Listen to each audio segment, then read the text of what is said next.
Professeur Raouf Denguir, chirurgien cardiovasculaire, chef du service à l'hôpital Arata. La chirurgie cardiaque en Tunisie, donc, elle a commencé un peu vers les années 70 à peu près. Et la première intervention à cœur ouvert en Tunisie a été réalisée, je pense, par le professeur Sefi en 1975-76. Cette chirurgie, depuis, donc, la chirurgie cardiaque donc, a connu un essor très très important. C'est grâce à nos maîtres, professeur Abdel Fattah Habib, professeur Fourati. En Tunisie, à peu près, donc, on réalise aux alentours de 3000 cœurs ouverts dans l'année. Donc, ces interventions donc, se répartissent à peu près, on fait 1500 pontages aorto-coronaires, on fait à peu près 1000 chirurgies de remplacement valvulaire et aux alentours de 400 interventions donc, congénitales, pas tous donc, sous circulation extracorporelle. À peu près 70% ça se passe sous circulation extracorporelle et à peu près 30% des cardiopathies congénitales. Donc on peut les traiter donc, sans avoir recours à la circulation extracorporelle. Ça c'est en général. Le pontage aorto-coronaire, c'est une chirurgie de revascularisation myocardique. Elle s'adresse aux patients. Généralement, ce sont des patients qui sont diabétiques, ce sont des patients qui sont tabagiques. C'est des patients athéroscléreux. Donc, ils développent de l'athérosclérose au niveau des artères coronaires. Et par conséquent, donc, cette athérosclérose est responsable des lésions sténosantes des artères coronaires.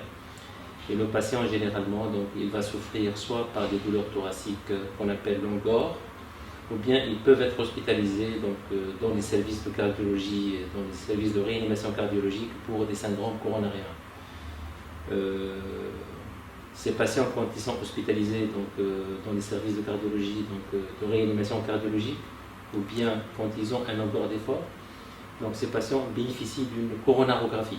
Et cette coronarographie va montrer généralement donc, des sténoses coronariennes qui touchent trois artères importantes, qui sont l'interventriculaire antérieure, l'artère circonflexe et l'artère coronaire thoracique.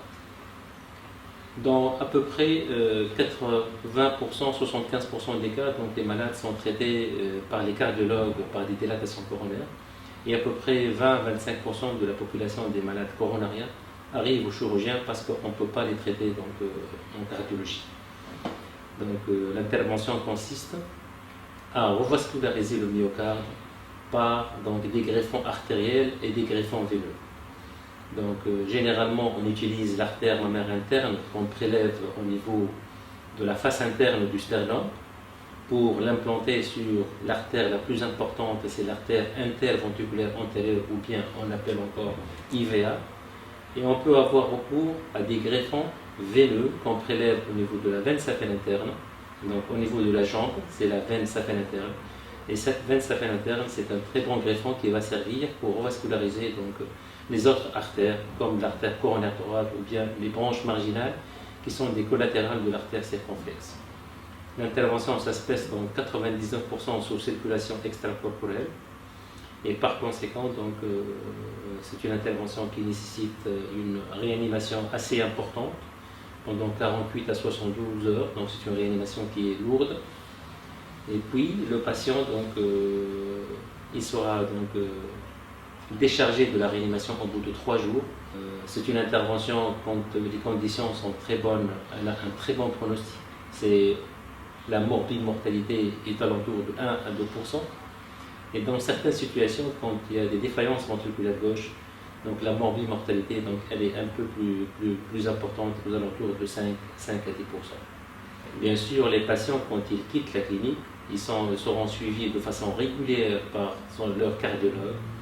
Et par conséquent, donc, ils doivent suivre donc, un suivi très régulier, très rapproché, sous traitement médical. Et ces patients bénéficient généralement d'un contrôle régulier tous les 3 à 6 mois. Donc ils bénéficieront donc d'une échographie cardiaque pour évaluer la fonction ventriculaire gauche, d'un électrocardiogramme.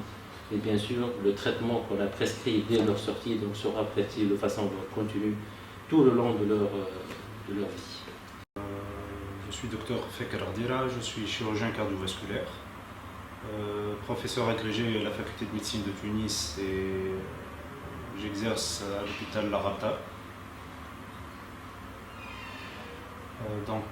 Concernant les cardiopathies congénitales, c'est des malformations congénitales qui touchent le cœur et les gros vaisseaux, en particulier l'aorte. C'est des pathologies qui sont assez fréquentes et leur caractéristique, c'est que le seul traitement qu'on peut proposer à ces malformations, c'est la chirurgie. Il n'y a pas de traitement médical. Bon, il y a quelques cas de tout ce qui est geste de cardiopathie, de cardiologie interventionnelle, mais dans la majorité des cas, dans plus que 95% des cas, c'est le traitement chirurgical. Le traitement chirurgical, il est proposé aux patients dès la naissance, chez le nouveau-né, et ça peut aller jusqu'à l'âge adulte, parce que une fois opéré, on peut garder des lésions résiduelles et qui peuvent évoluer avec le temps et qui peuvent nécessiter d'autres gestes chirurgicaux, même à l'âge adulte. Donc en Tunisie, on opère à peu près 400 cardiopathies congénitales par an entre les centres hospitaliers publics et les centres privés. Les interventions sur les cardiopathies congénitales sont soit des interventions à cœur fermé ne nécessitant pas la circulation extracorporelle, soit les réparations généralement sous circulation extracorporelle. Comme on l'a dit, ça peut commencer dès la naissance. Il y a des malformations qui sont mal tolérées dès la naissance et qui nécessitent des interventions chez le nouveau-né.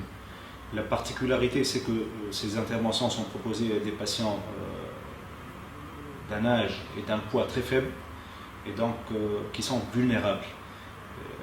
Le risque il est relativement important par rapport à tout ce qui est chirurgie adulte, mais avec une réanimation assez poussée et performante, on peut avoir des résultats qui sont très encourageants. En Tunisie, ça a commencé depuis, disons, la fin des années 80, début des années 90, donc ça progresse doucement. On traite à peu près, on peut dire, plus que 90% des cardiopathies congénitales ici en Tunisie. Aujourd'hui, nous avons traité un patient qui a 65 ans. C'est un patient âgé de 65 ans, donc il est diabétique, il est dyslipidémique, il est tabagique. Donc il a été hospitalisé en cardiologie pour une insuffisance coronaire. Et le bilan coronarographique a montré des lésions coronaires très sévères qui ont touché l'interventriculaire antérieur, l'artère circonflexe et l'artère coronaire droite. Ces lésions constituent une indication opératoire à la revascularisation myocardique. Donc ce patient, on l'a opéré aujourd'hui. On lui a fait réaliser une revascularisation myocardique par 3 pontages aortocoronaires sous circulation extracorporelle avec pompage aortique. Nous avons réalisé un pontage artériel de l'artère mammaire interne sur l'artère interventriculaire antérieure. Et nous avons réalisé 2 pontages par greffon veineux prélevés au niveau de la jambe droite du patient, un sur une importante marginale et le deuxième sur une importante diagonale. Donc l'intervention ça s'est passé avec beaucoup de succès. On a pu arrêter la circulation extracorporelle sans aucun problème, moyennant des petites doses d'inotropes et de drogues vasoactives. Et maintenant, donc, le patient donc, a été fermé, il est acheminé en réanimation. Donc, il sera donc, géré par l'équipe d'anesthésie-réanimation. La chirurgie de pontage aorto-coronaire, c'est une chirurgie donc, de pointe. Et par conséquent, donc, sa maîtrise et la bonne gestion de l'intervention nécessite obligatoirement donc, une équipe chirurgicale avec 2 chirurgiens seniors pour pouvoir réussir le geste. Parce que c'est une chirurgie qui consiste à réaliser donc, des anastomoses sur des artères de tout petit calibre, de 1 mm, de 2 mm, et par conséquent, donc, ça mérite beaucoup de concentration, beaucoup de savoir-faire et surtout donc, une maîtrise de la technique. Donc ça impose la présence de 2 chirurgiens au niveau du champ opératoire. En plus, c'est une chirurgie à haut risque. Et par conséquent, donc, sa gestion dans le périopératoire, c'est-à-dire en préopératoire, en péropératoire et en post-opératoire, elle nécessite donc la présence d'un anesthésiste senior et donc au bloc opératoire, mais aussi en réanimation. Et dans notre structure, donc les malades, quand ils sont donc adressés en réanimation, le suivi périopératoire immédiat la veille, le jour de l'intervention, et les jours qui suivent donc, imposent la présence d'un médecin anesthésiste réanimateur donc, senior avec l'équipe des paramédicaux qui sont rodés dans cette spécialité. Donc en fait, je fais les deux. Je fais la chirurgie cardiaque adulte et la chirurgie cardiaque pédiatrique. Donc d'abord parce que le cursus de formation, quand on a été, disons, au stade de résidanat, on a été formé, j'ai été formé du moins, dans une équipe et dans un service qui fait aussi bien la chirurgie cardiaque adulte et la chirurgie cardiaque pédiatrique. Et bon, je me suis intéressé aux deux et puis bon, j'étais, disons, intéressé par la chirurgie cardiaque pédiatrique. J'ai eu une formation à l'étranger complémentaire aussi à la fin de mon cursus de résidanat à Bruxelles et à San Donato à Milan. Donc, et j'ai continué à pratiquer cette chirurgie. Donc, c'est vrai que, disons, c'est une pathologie complètement différente. La chirurgie elle-même, elle est complètement différente. On peut dire même que c'est 2 spécialités différentes. Mais bon, c'est complémentaire. En Tunisie, maintenant, on domine très bien la chirurgie cardiaque, aussi bien palliative que nécessitant une circulation extracorporelle, mais avec des abords qu'on appelle des abords de sténotomie. Mais l'avenir, et on est en train, donc l'avenir, c'est de développer des voies mini-invasives. Donc dans notre structure hospitalière, on est en train donc d'opérer, donc on a déjà commencé donc d'opérer des patients qui ont donc une chirurgie, une valvulopathie aortique sur des voies donc mini-invasives par mini-sternotomie et par mini-thoracotomie. L'avenir aussi, donc, c'est développer des remplacements valvulaires, donc sans avoir recours à une intervention chirurgicale, ce qu'on appelle les remplacements valvulaires donc percutanés, ce qu'on appelle aussi le TAVI. Donc nous avons un programme dans notre structure hospitalière de développer le TAVI, donc, et c'est un geste ou bien c'est une procédure qu'on doit offrir aux patients qui sont très âgés et par conséquent donc, ils ont donc, beaucoup de comorbidités et par conséquent on ne peut pas donc, les opérer de façon donc, classique sous circulation extracorporelle parce que l'intervention elle est à très risque. Donc nous avons un programme de développer donc, le remplacement valvulaire donc, sans avoir recours à la chirurgie, donc ce qu'on appelle le TAVI. Autre chose, au niveau des cardiopathies congénitales, actuellement donc, en Tunisie, on traite les pathologies chez des bébés qui ont un certain poids, au-delà de 6 kg, 5 kg.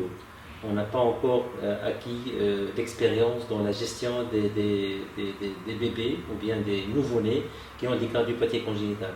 On est en train donc de revoir donc, nos indications et on est en train donc, de recruter des médecins anesthésistes réanimateurs qui sont donc, dédiés à la prise en charge des bébés donc, dans la période néonatale.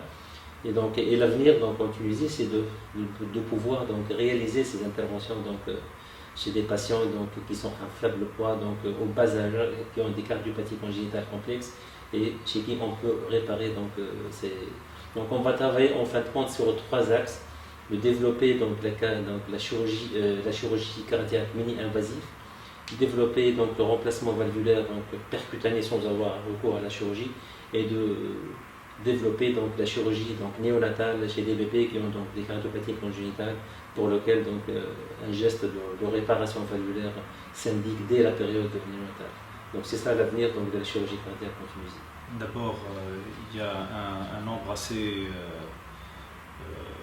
important de chirurgiens, aussi bien confirmés que de chirurgiens en cours de formation. Donc sur le plan effectif de chirurgiens, il y a pas mal de chirurgiens donc, pour assurer l'avenir. Les équipes d'anesthésie-réanimation sont aussi, on a des équipes qui sont très performantes. Toute la chirurgie cardiaque, aussi bien adulte que pédiatrique, nécessite une bonne collaboration entre ces deux spécialités. Bien sûr, en amont, il y a les cardiologues qui sont très importants. Et donc, je pense qu'avec les structures qui sont bien équipées et avec l'effectif médical et paramédical présent, je pense que l'avenir est disons, prometteur.